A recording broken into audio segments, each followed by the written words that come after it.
Okay, sa pagpapatuloy po ng ating tulong ng bayan, nandito naman po ang Regional Director ng Department of Public Works and Highways ng Region 7, DPWH, si Director Ador Canlas. Director, magandang umaga po sa inyo. Ay, magandang umaga po at sa inyong mga panood at tagapakinig. Yes, RD, kasama rin po natin dito si JC Tejano at si Congresswoman Bernadette Herrera D. Kumusta po ang kinalalagyan nyo dyan? Ano po ang latest update, lalo na sa mga kalsada at mga infrastructure sa inyo sa Region 7? Maraming salamat po at bilang update po, alam naman natin na unang tinamaan po ang Region 7, particularly po ang province of Bohol, nung earthquake, yung 7.2 earthquake. So, gaya po ng na-report po natin dati, meron po tayong 5 major bridges doon na kailangan po talagang palitan dahil po ito ay mga nag-collapse yung mga spans at mga piers. As of this date po, meron na una tayong yung Tabuelan Bridge na passable na to all types of vehicles. Yung Abatan Bridge and Moalong Bridges, hopefully po matatapos at ma-open ho sa public yon ng November 20. Yung dalawa pong Desamparados and Tultugan Bridge, ganun din po, we will try to open them on or before November 20. Medyo na-hamper lang po yung pag-reconstruct natin doon dahil po nung dumating po yung bagyo, medyo nag-suspend tayo ng work dahil po apektado rin yung Bohol. Yes. So, ibig sabihin po, yung nangyaring earthquake, nagre-repair na kayo. Ngayon, pumasok pa ito. Kumusta naman po? Paano nyo naipagpapatuloy itong pagre-repair ninyo?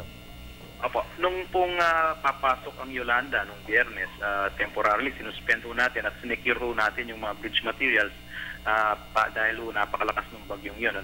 Pagkatapos po ng Yolanda, immediately after, nag-resume po tayo ng trabaho dahil may hinahabol din tayong deadline para ho mamadaanan na at very vital po links itong mga tulay na to. At sa kagandahang loob naman po, hindi na masyadong marami ang tinamaan na mga infrastruktura sa Bohol. Ngunit ito pong Yolanda ay grabe din ho ang tama niya dito sa northern part of Cebu. Yung pong mga munisipyo at syudad dun sa northern part, talaga pong malakas din ang damage na ginawa ng Typhoon Yolanda. So kung i-identify, okay, JC? Actually, Director, si JC ho ito. Itatanong ko lang actually, Director, isa kasi dun sa mga binantayan ng Mines and Geosciences Bureau ay yung posibilidad na lumawak or mag-collapse, no? Rather, itong mga sinkholes dulot nitong nangyaring ang bagyong Yolanda dito sa Bohol. No, kasalukuyan ho ba, binabantayan ho natin itong mga sinkholes at meron ho ba tayong updates tungkol sa kanila?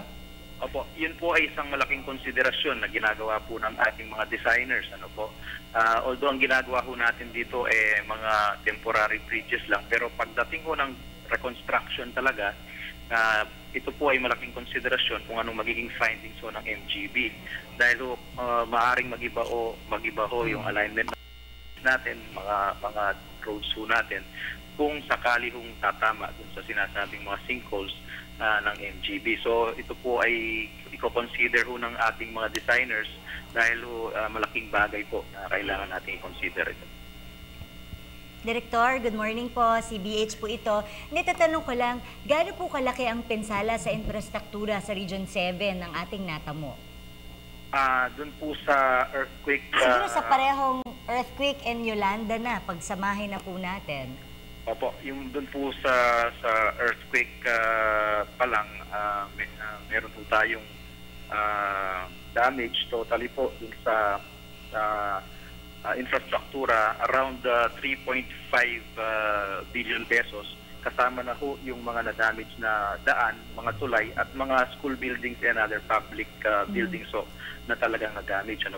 Sa Typhoon Yolanda po, ang initial na estimate po natin, ang mga nasira naman ho rito halos mga school buildings na wipe out.